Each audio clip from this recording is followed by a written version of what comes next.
ছাব্বিশের বিধানসভার আগে শুভেন্দুর গড়ে আবারও বড় ধাক্কা। ভগবানপুর গুড়গ্রাম দিশারি বহুমুখী মহিলা সমবায় সমিতির নির্বাচনে 12টি আসনেই জয়লাভ করে মহিলা তৃণমূল কংগ্রেসের প্রার্থীদেরকে নিয়ে মিছিল জেলা নেতৃত্বদের।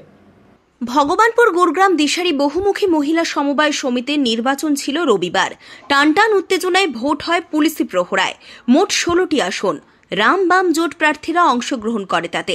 অপরদিকে তৃণমূল কংগ্রেসের মহিলা প্রার্থীরাও ছিলেন।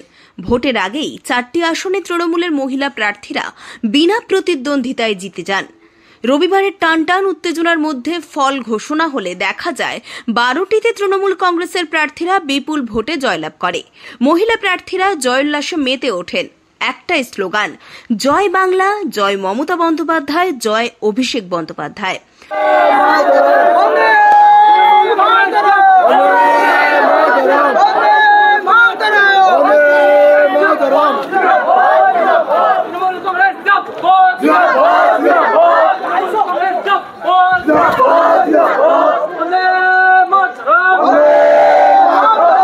প্রার্থীদের নিয়ে মিছিল করেন পঞ্চায়েত সমিতির সভাপতি অরূপ সুন্দর পণ্ডা। অরূপবাবু এই বিষয়ে জানিয়েছেন, এই জয় উন্নয়নের পক্ষে জয়। জয়ী মহিলা তৃণমূল প্রার্থীদের নিয়ে এলাকায় একটি সুসজ্জিত মিছিলও বের হয়। মিছিলে ছিলেন ভগবানপুর 1 নম্বর পঞ্চায়েত সমিতির সভাপতি অরূপ সুন্দর পণ্ডা সহ জেলা তৃণমূল কংগ্রেসের অন্যান্য নেতৃত্বরা। আমি বলি, গুড়গ্রাম অঞ্চল তৃণমূল কংগ্রেসের আজকে আমাদের যারা সৈনিক মহিলা কর্মী তাদের সবাইকে আমরা ব্লক তৃণমূল কংগ্রেসের পক্ষ থেকে ধন্যবাদ জানাই। আজকে গুড়গ্রাম দিশারি মহিলা সমবায় সমিতির নির্বাচনে আজকে 11টি সিটে ভোট হলো, তার মধ্যে আমরা 7-4 সিটে জয়লাভ করলাম। এর আগে যদিও টোটাল সিট আরও 5টা সিটে আমরা বিনা প্রতিদ্বন্দ্বিতায় জিতেছিলাম।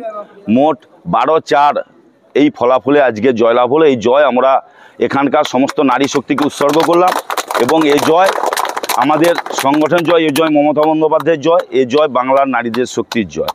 এই সমবায় সমিতি নির্বাচন থেকেই আমরা প্রমাণ করে দিলাম যে এখনো পর্যন্ত নারী শক্তি আমাদের সঙ্গে আছে। গুড়গ্রামের নারী শক্তিও তৃণমূল কংগ্রেসের সঙ্গেই আছে। রঞ্জন মাইতির রিপোর্ট, খবর BCBS।